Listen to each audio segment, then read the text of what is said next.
Olá, pessoal. Esse é mais um podcast, é o quarto que nós estamos fazendo. Obrigado pela sua participação, pela sua interação. Aliás, tem um sininho aí na tela, clique nesse sininho para nos ajudar.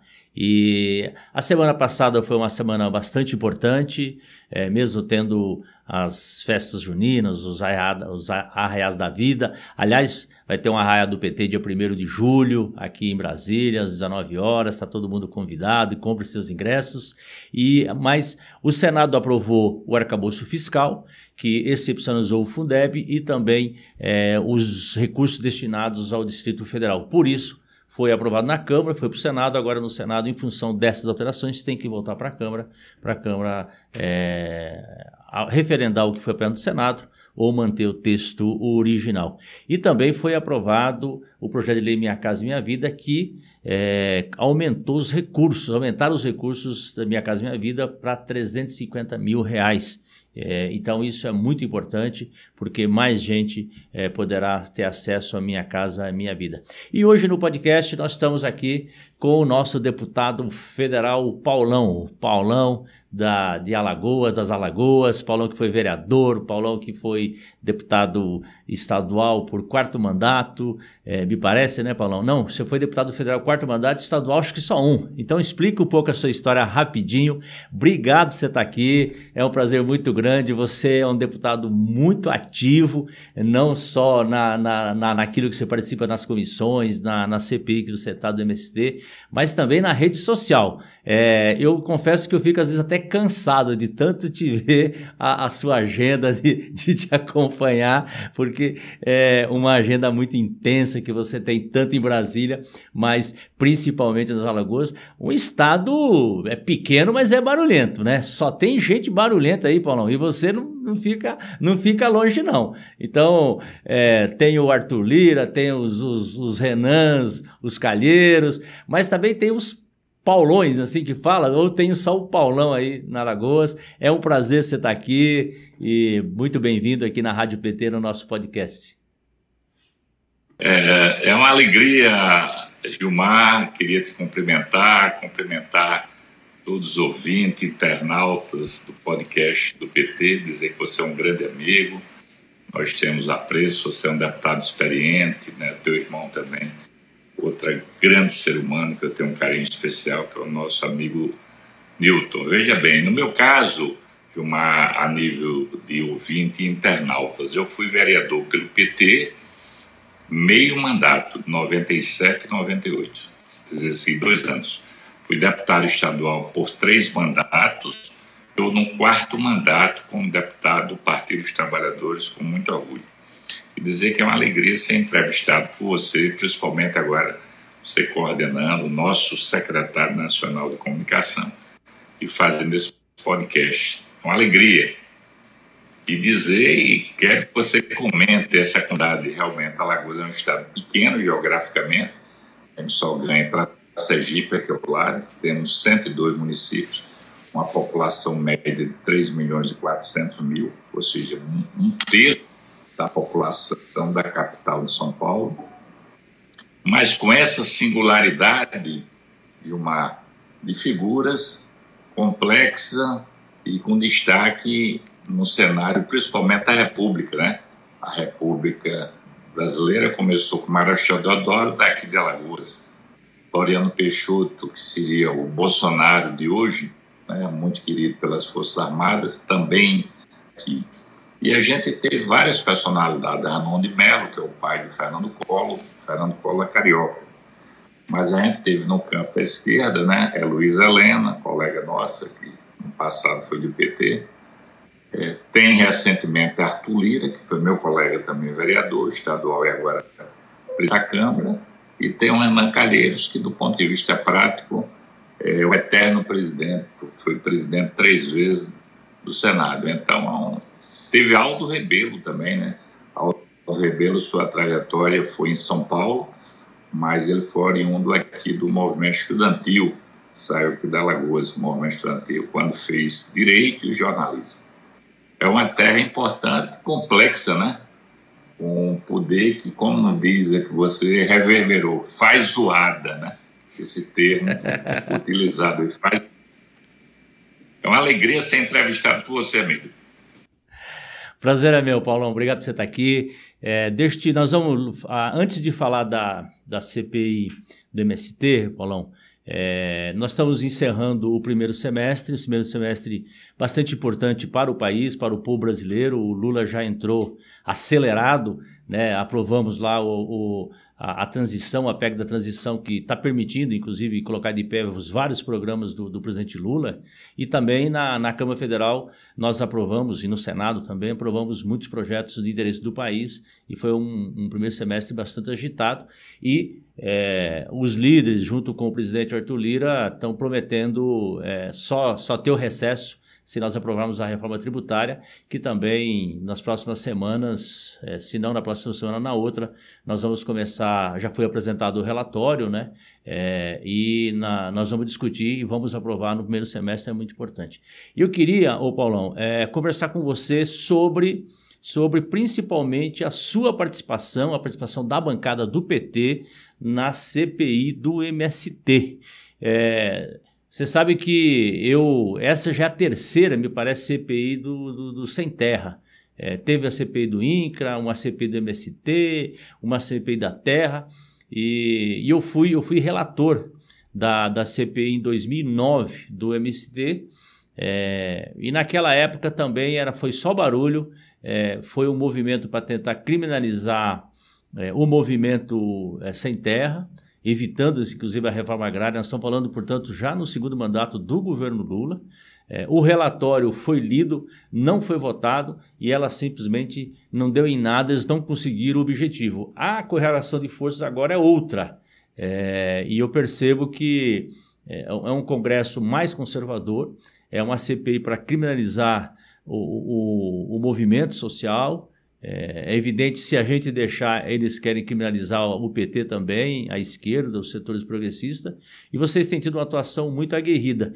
Eu queria, antes de te ouvir, Paulo, você fazer um balanço dessa CPI e depois você dizer um pouco qual é a sua perspectiva, a sua análise, para onde vai a CPI, eu queria rodar um vídeo da participação sua na CPI, que eu acho bastante emblemático e que tem a ver com esse calor, que é uma CPI bastante barulhenta, e eu percebo que a extrema-direita está priorizando, inclusive, essa CPI, até, inclusive, em detrimento daquela do 8 de janeiro, porque eles sabem que lá eles estão em desvantagem. Vamos rodar, então, esse vídeo? O que a gente percebe aqui é que essa CPI é criada para criar um factoide, uma cortina de fumaça, para a gente não aprofundar os verdadeiros descalabros praticados pelo governo anterior. Essa CPI é como se fosse uma tábua de salvação, no sentido de criar uma narrativa, um discurso. Discutir reforma agrária tem que ser prudencial. O modelo que foi criado até agora, quais erros e acertos, o que pode ser corrigido.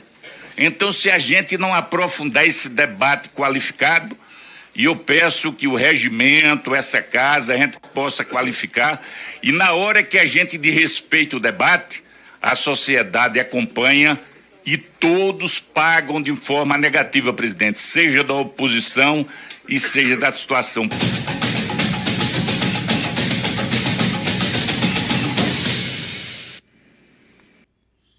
É isso, Paulão. A intervenção sua naquele momento, fundamental, de certa forma você deu um resumo, né, do quais são os reais objetivos da oposição em relação à CPI. Queria te ouvir qual o balanço que você faz dessa CPI até agora e para onde você acha que ela deve ir ou para onde ela vai, né, em relação a essa CPI tão emblemática para todos nós e com uma desvantagem do governo, né, da base governista e do próprio movimento social nessa CPI. Gilmar, muito importante, você já fez uma intervenção muito inteligente. Quando você foi relator de uma das CPIs que queria criminalizar os movimentos sociais, principalmente o MST, a força era pró-governo, né? E por isso que você foi designado relator. Dessa vez, não. Essa CPI CPI foi criada com a anuência do presidente da Câmara, no sentido de criar um mecanismo de ter uma correlação de força onde é muito desigual. A CPMI do 8 de janeiro foi a oposição que começou a criar, depois recuou. Quando o governo avança, você percebe que até a composição da CPMI, ou seja, Câmara e Senado, ela é mais qualificada e a tendência é o governo ter uma correlação de força melhor. No caso nosso, da CPI do MST, que é o objeto específico, você com pessoas que não têm, inclusive, muita experiência na Câmara Federal. A exemplo do presidente. O presidente, que é coronel do Exército, que foi pela primeira vez eleito deputado federal. Ele não tinha uma experiência nessa casa, ele não tinha experiência, inclusive, no parlamento. Ele não foi vereador, né? Não foi outro cargo legislativo. Quando chegasse aqui, poderia ter, eu diria assim, mais expertise no caso. O relator, não. Esse, mais tarimbado, já experiente, já tinha sido ministro do governo anterior e veio realmente no sentido, ele que é o cérebro do processo da CPI, do MST. O que é que a gente percebe? Fora os dois, você tem uma composição de parlamentares da oposição ao nosso governo muito desqualificada, assim, muito dura, né? Tentando fazer perguntas, questionamento, inclusive até de baixo nível, ferindo a nossa Constituição, né? Ferindo a legislação que preconiza, a exemplo do CPP, como o Código Penal, enfim, sem de respeito ao processo mínimo, até do ponto de vista regimental da nossa casa. É por isso que eu fiz aquela fala, porque chegou alguns momentos que os parlamentares não respeitavam quando integrantes de parlamentares que representam o governo falavam e eles faziam intervenção. E o presidente se impulsou de uma forma tendo um lado negativo. Por isso que eu coloquei um pouco de freio de mão. O que é que recebo nessa CPI?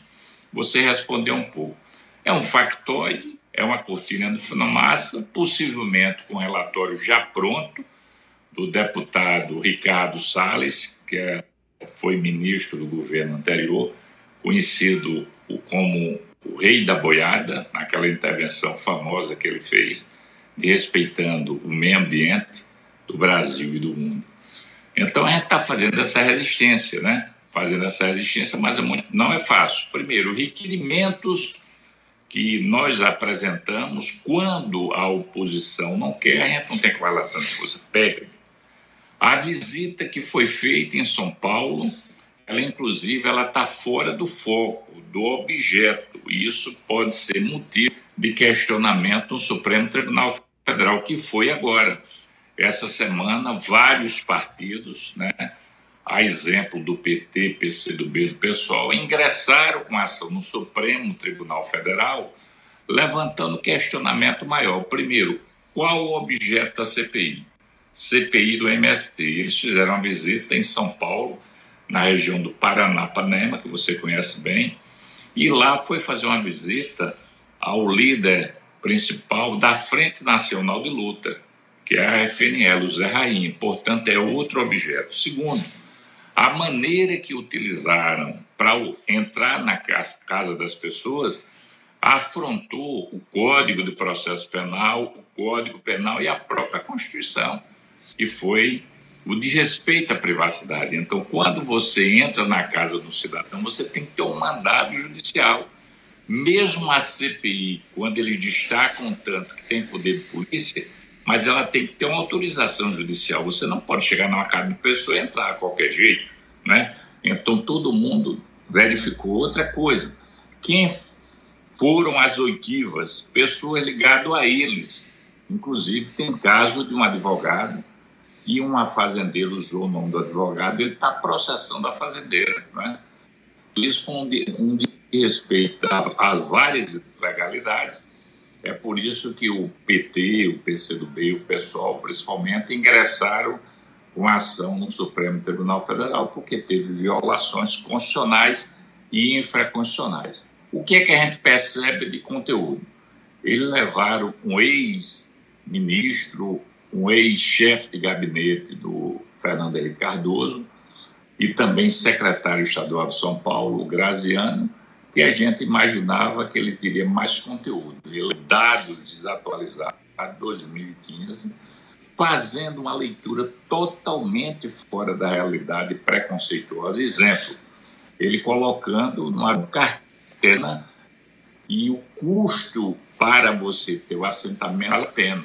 Era melhor você fazer um programa social somente. E claro que a gente defende programa social como Bolsa Família, mas a gente sabe que o Bolsa Família é para atenuar a fome. É um programa de entrada, não um programa de saída. Enquanto a reforma agrária pode ser de saída.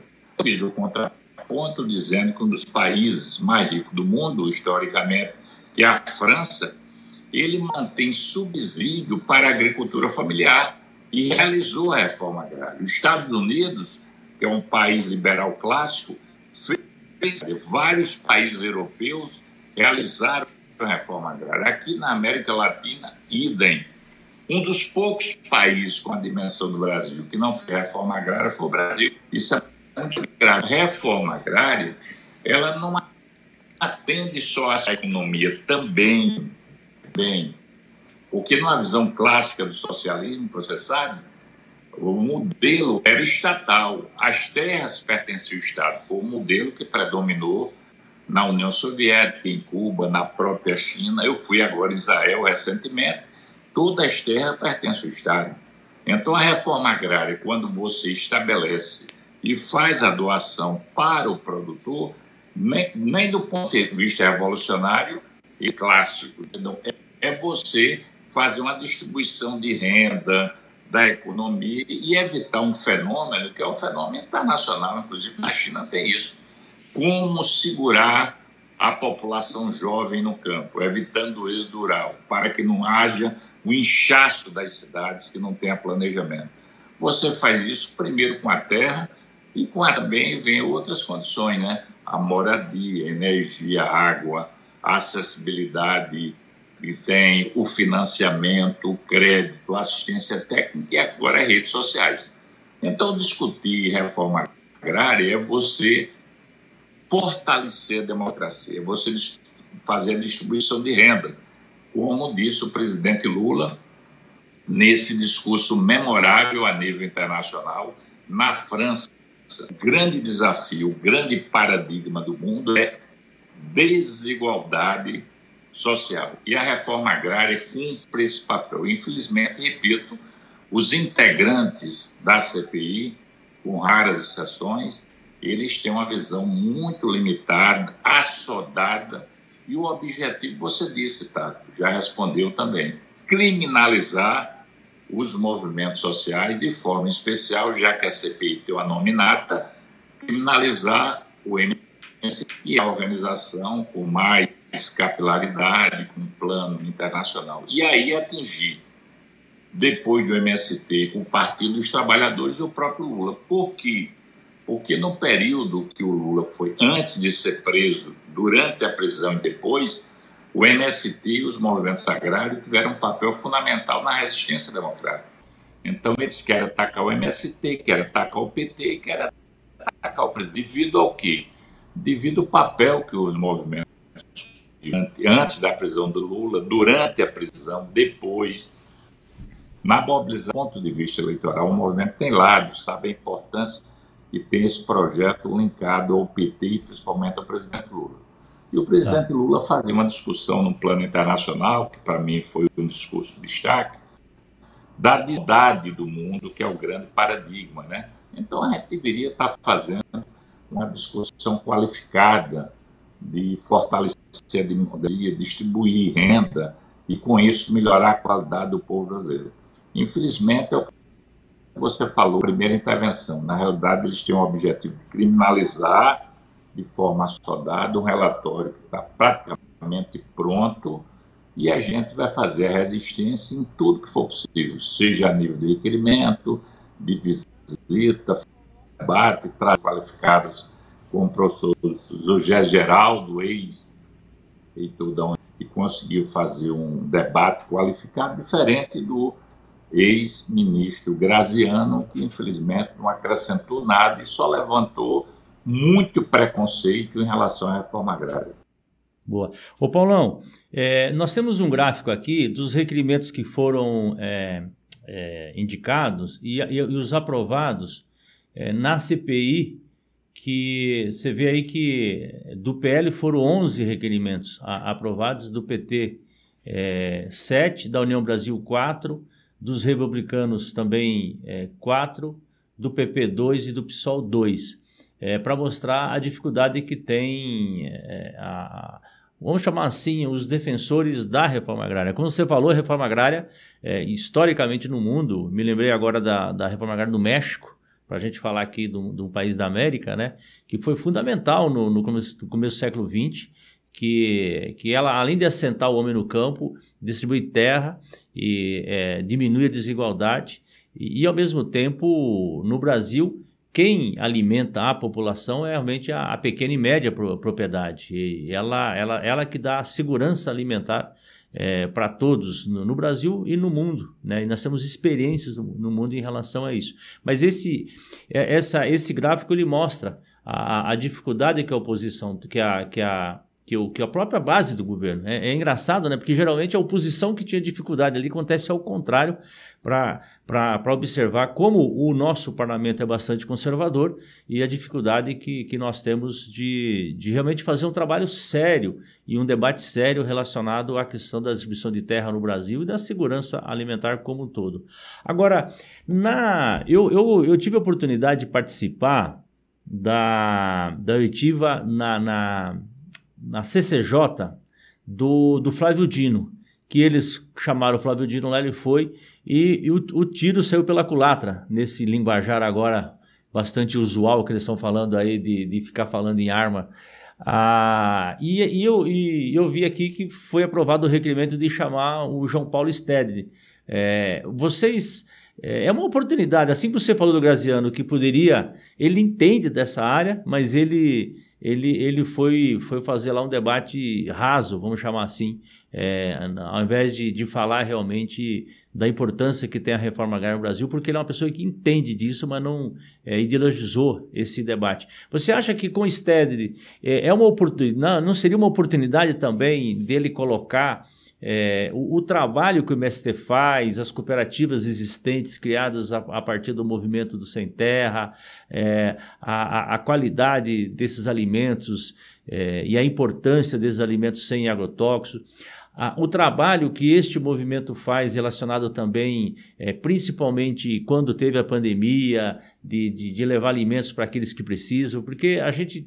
Às vezes a pessoa fala do MST como uma coisa só de movimento reivindicatório pela reforma agrária, que já é uma importância muito grande. Mas eles têm, do ponto de vista também de imagem, eles têm levantado outras bandeiras, que, além da democracia e outros, que é importante para o país. Você acha que o STED seria um momento importante para continuar fazendo esse debate e explicar para a sociedade brasileira da importância que tem esse movimento para o país? Sim, acho sim. Inclusive, a gente já teve uma figura importante que foi o professor José Geraldo, né? Professor doutor de Direito, ex-reitor da UNB. José Geraldo é cientista, né? E com a capacidade política dele, bem sereno e firme, ele já conseguiu demonstrar para a sociedade que o debate teria que ser qualificado naquela linha, diferente da posição do Graziano, que, na minha visão, foi uma posição medíocre. Ele poderia ter até um confronto ideológico agora mais qualificado. Então, o professor Geraldo, ele já conseguiu trabalhar bem do ponto de vista acadêmico. O João Pedro Stedley, ele é uma referência para a sociedade na questão agrária, no plano nacional e internacional. É o grande líder do MST, do Pista da Caminhada, e eu tenho a impressão que a presença dele é muito importante. Primeiro, para qualificar o debate. Ele é um cara que tem toda uma caminhada, formação de economia, logicamente uma economia do ponto de vista social, né? E colocar não só a luta da reforma agrária. Por que a reforma agrária? Então, aquelas 3 palavras-chave que faz parte do slogan do MST, o resistir, produzir, resistir, organizar e produzir.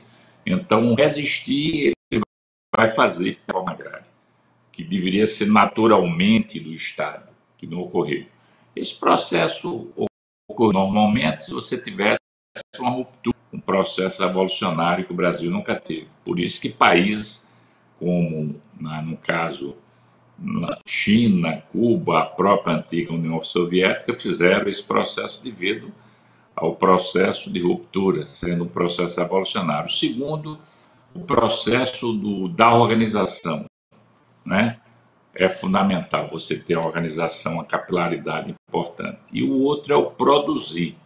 Então, essas 3 fases, ele vai conseguir dialogar com muita didática, competência, demonstrando, principalmente, que é uma cobrança muito forte, né, que às vezes a sociedade até cobra, e ele demonstrando a importância da produção, não só inicial dos assentamentos, né, mas hoje vários assentamentos, principalmente na região sul e sudeste, se transformaram em cooperativas com produção, obedecendo à agroecologia, ou seja, o meio ambiente, uma produção correta, sem agrotóxico. Então, o MST é o maior produtor de arroz orgânico do Brasil, exportando, não só tendo aquela capilaridade inicial básica da lavoura tradicional que nós temos, que 80% do que a gente consome vem da agricultura familiar.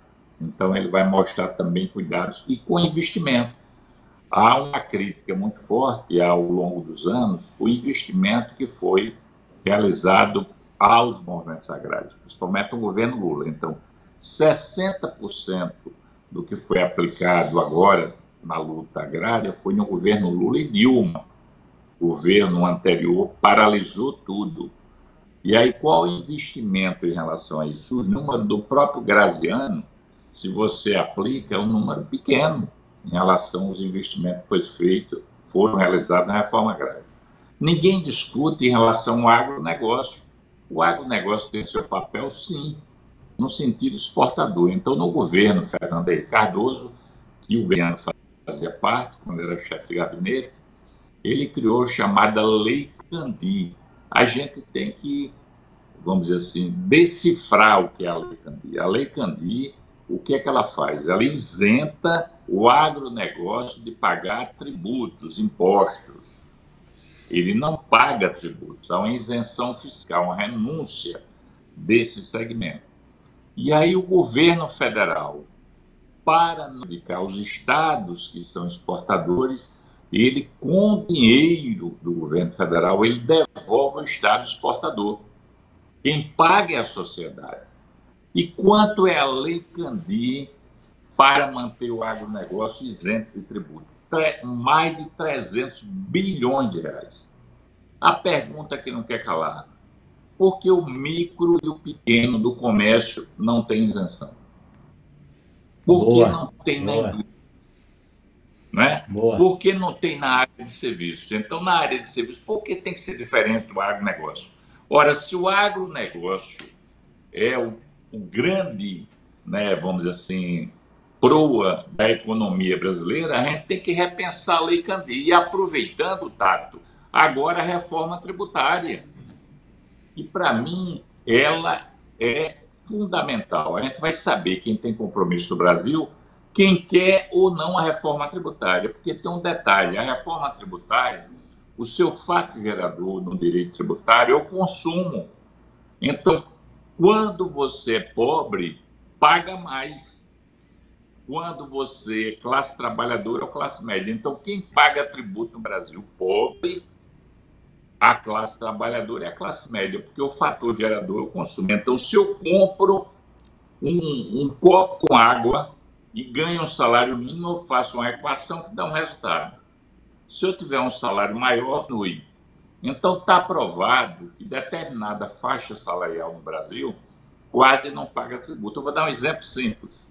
No Nordeste, que é uma região que tem uma contradição social mais complexa e um tráfego muito alto. Se a pessoa compra uma bicicleta, paga imposto. Se compra uma moto, paga imposto.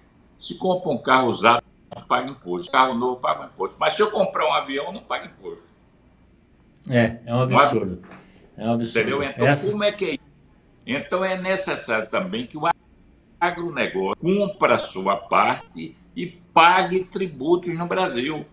E não ficar nessa ladainha do Chico Graziano, um discurso desatualizado. Eu, particularmente, fiquei muito decepcionado. Eu já tinha lido o livro dele, os artigos, mas a exposição dele, que ela fez na CPI do MST, na minha visão, de uma decadência intelectual diferente do professor Geraldo, e tenho certeza que o Stedley ele terá uma parte qualificada, principalmente com conteúdo. Perfeito. Paulão, aqui a gente podia ficar muito mais tempo, diferente do Graziano, você tem muito conteúdo e tem muitas informações para passar para nós, mas o nosso tempo estourou aqui. Você entrou na questão da reforma tributária, que é um tema importantíssimo e que espero que ela corrija, inclusive, esses que têm os benefícios, essas isenções, e para que o Brasil possa crescer e distribuir renda e diminuir a desigualdade. Mas agradecer muito a sua participação, desejar um bom trabalho para você, para toda a bancada lá, e eu tenho certeza que pelo compromisso de vocês vão dar conta do recado e vão fazer com que não avance a criminalização em relação ao movimento sem terra no Brasil. Obrigado, Paulão. Forte abraço. Uma alegria, parabenizar você. Obrigado, um abraço.